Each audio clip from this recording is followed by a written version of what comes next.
Okay, now that we have our subject either drawn or transferred to our watercolor paper, we're going to tape it to our board with the painter's tape. And then we're going to take a ruler and we're going to split our subject in half. So what you can do is you can measure out the exact half and just go straight down the line. I personally feel like my composition would be a little bit more interesting if I tilted it a bit and then split it in half that way. You are welcome to do so. Just don't like split it here, only paint the positive space right here and then do the rest negative space, because that's just too easy. I'm doing it this way so that way I get a good balance of the positive and the negative space. And I want to be able to see the details over here, okay? So I'm going to lightly, very lightly draw my line. And then we're going to move on to paint. For this painting, we're only going to have one color in the entire painting. Remember, that is called monochromatic, where we only have one color in the color scheme. And I'm going to choose blue. I have different shades of blue right here. You guys are probably only going to have one shade of blue in your pan, but it's still manageable. So let's start with, just regular blue. And I'm going to put it in my pans before I paint. Okay, so I have my one shade of blue right here, and this is as dark as this one is going to get. You can add a little bit of black if you need to, but for right now I'm just going to show you how to lighten up your colors. You just add a little bit more water, okay, and then I'm going to add some water to here, maybe add a little bit more blue to this one so it's just a little bit darker, okay, then add some water to here, add even less blue this time. So you guys see how the more water I add to my pan, the lighter the color is going to be.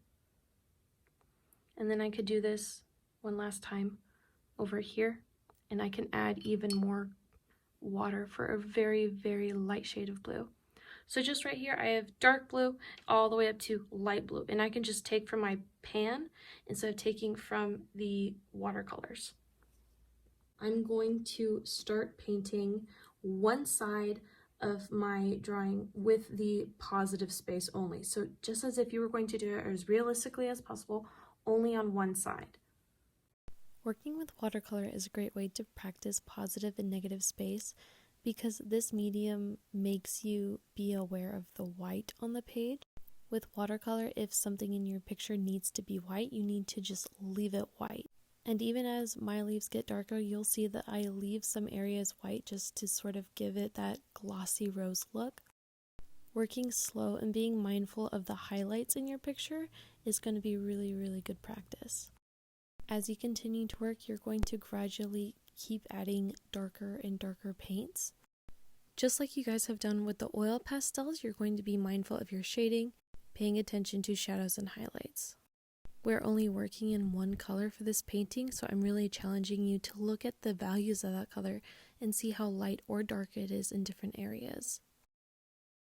Okay, and now we are moving to the negative space side, so I want you to go right along that line and just do a contour line all around the entire subject.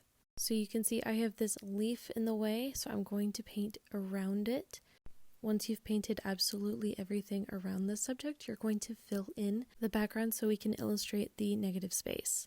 This will probably be the easiest and the most fun part of this entire project. It's really, really satisfying to see it all come together like this.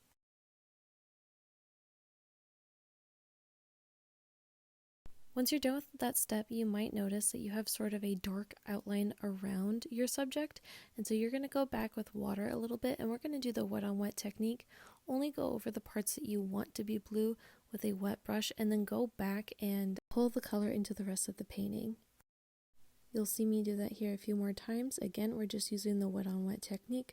I'm going around my subject with water or with really wet paint, and then I can mix it into the rest of the background. Finally, here's our finished positive and negative space painting in a monochrome palette. I think it looks so interesting and it's honestly so fun to do, and I genuinely cannot wait to see how all of you guys approach this and what it all looks like.